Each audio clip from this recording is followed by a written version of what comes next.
Shin jagorancin kwamishinan 'yan sanda CP Sanusi Buba ta ƙara yin wata gagarumar nasara.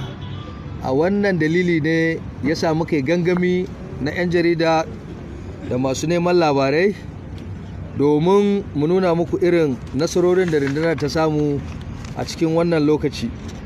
An yi nasarar kame wani alaramma malamin makarantar allo wanda kuma ake zarginsa da laifin sace wani yaro wanda yake ɗa ne ga ƙanin babansa, wato abokin wasan shi, wani yaro ƙarami ɗan shekara 4.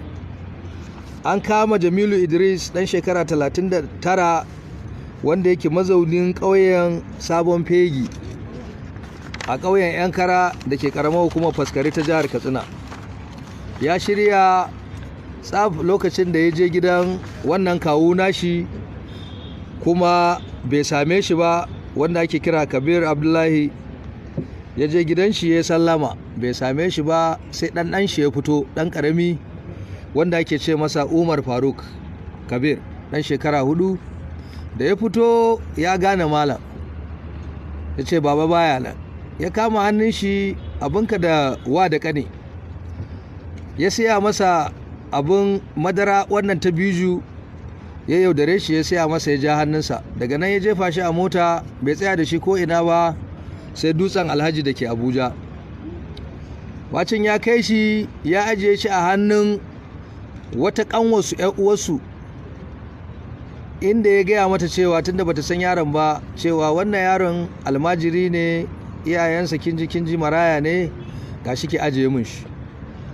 Ta karbi yaro ta ajiye shi, kuma ya dawo nan Katsina inda ya buga wa baban shi, wato kanin babansa, waya cewa to ya make muryarsa, ya maida ita irin ta Fulani, ya kirawo shi a waya, ya ce to ga yaronka Faruk mun kama shi, kuma ba za mu sake shi ba sai ka ba mu kudin fansa naira miliyan 5 ko kuma mu kashe shi. Jin haka uban ya razana, ya firgita. Daga nan har ya nemi sasanta, har ya nemi zai ba da naira 500,000. Shi Jamilu ya ƙi yadda, ya ga ba mafita bayan da zai yi. Kamar yadda muke ta kira ga al'umma, idan kun ga irin wannan ku kawo mana rahoto, ya rugo ya kawo rahoto. Allah ya ba mu nasara, muka fara gudanar da bincike, kuma muka kama shi wannan, dan ba zan kirawo shi alaramma ba, wannan kasurgumin barawo mai satar mutane. Aka kamo shi kuma gashi a hannunmu. Ka zo nan alaramma. Jamilu Idris.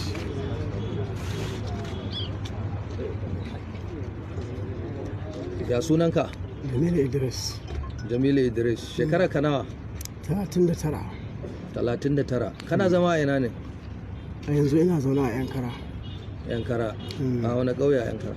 A cikin garin Yankara. Cikin garin Yankara. Sabon Fegi. To me kai ga ka an kawo ka nan? Dan kanin babana na ɗauka da niyyar ya bani kuɗi. Ya kai ka ɗauke shi? Na je garin da yake nufin tuwa. Na sallamo shi baban, aka ce baya nan. Sai yaron ya fito da yake ya sanni, sai na kama hannun shi na tafi da shi, da sai mai bijo na ruwa yana sha. Sai na sa shi mota, muka tafi Abuja da shi. Abuja. Na je na ba da shi ajiya. Wa ka ba ajiya? A wajen wata mata. Ta san cewa sato shi kai? Bata san sato shi. Me ka ce mata? Na ce mata dan wani aboki na ne aka bani in kai shi Huntuwa. Da kai shi Huntuwa. To da ka dawo sai ka kira baban shi a waya? Sai na kira baban shi a waya. To ai ya san muryar ka, zai gane ka. Na ce masa yaron yana hannuna, na shaƙe muryata ne. Ka shaƙe muryar ka? Wace irin murya kai masa? Yi mana muci. Na yi murya ne kamar irin ta Fulani. Yi in ji. To ai muryata ne ya shaƙe ɗan kai ne. Ka shaƙe, ba za ka iya ba yanzu? Mura ta kama. Mura ta kawa ka? To sai ka ce me? Sai na ce ya bani miliyan 5 in saki yaron. Sai ya mashi da yaron shi. To sai ya ce maka me? Sai ya ce shi 500,000 zai bada. To shi ne kai kuma 500 ɗin ba taima ba, ka ci gaba da rike yaron? Yawwa, na ci gaba da rike shi. To me ya faru? An ce an taɓa koro ka daga birnin Gwari. Na'am. Me kai aka kore ka daga birnin Gwari? A birnin Gwari akwai lokacin da muka samu matsala da ainihin kishiyan mahaifiyan matata. saboda ita ba ta da uwa a gidan, ta taso mariniya ce.